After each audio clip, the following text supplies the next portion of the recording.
Assalamu alaykum, sevimli kichik do'stlar. Mushu vaqtinglar xayrli bo'lsin.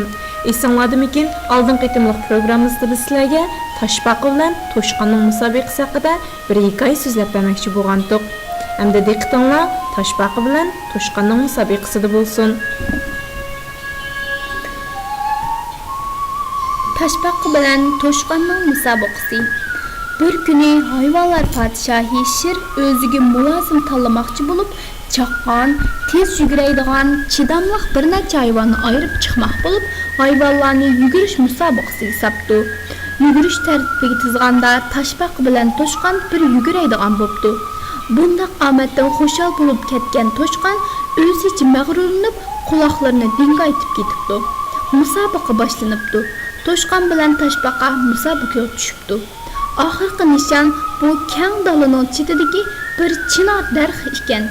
Toshqon Toshbaqaga tishlarini chiqarib, og'izlarini maymoq qilib, oldida yugurib ketibdi. Toshbaqa qandaqli bo'lsa, nishonga yetib borsammi bo'lg'ini, yarim yo'lda to'xtab qolib, boshqalarning kulgisiga qolmasam bo'ladi-ku, deb yer beg'irlab oldiga ilgirlaveribdi. Toshqon manzilning yarimiga berib, keyniga qargan ekan, Toshbaqaning qarsimi ko'rinmabdi. Shuning bilan Toshqon birdan dam ilib uxlab qopdi. Baribir Toshbaqa o manzilga yetib, kundimi bir kundimi bora olmaydi deb o'ylab, bir tut yulg'un daraxtning keyniga kirib, bahramon uyqusini davomlashtiraveribdi. Bir chaqda uyg'onib qarsa, nerida Toshbaqa o'milab ketayotgandek. Toshqon: "Bo'limim tuyxumushga ketdi.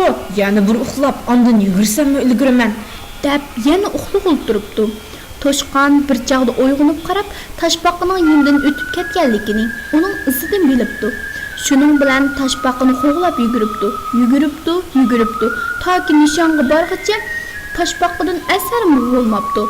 Oxir chinor darxining qishig'i borsa, Toshbaqa beshini qapining ichiga yushirib, bahramon uxlayotgandek.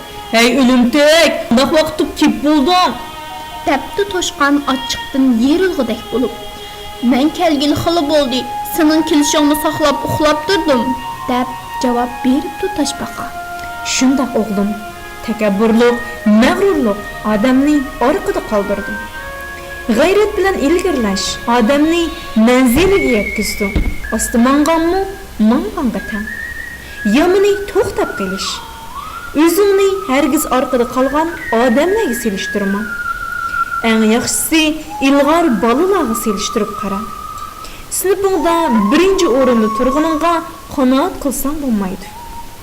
O'zingni shu shahardagi, shu rayondagi ilg'or bolalar bilan selishtirib ko'r. Hatto taraqqiy topgan ellardagi bolalar qanchalik narsalarni biladi.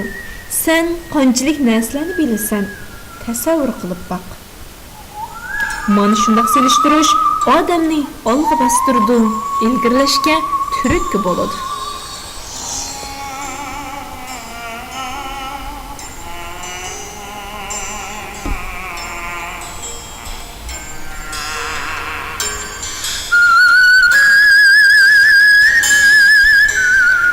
Do'stlar, bu hikoyani huzuringizga Janubiy Avstraliya Uyg'ur til maktabi o'qituvchilaridan Abida bilan Gulnur tayyorladi.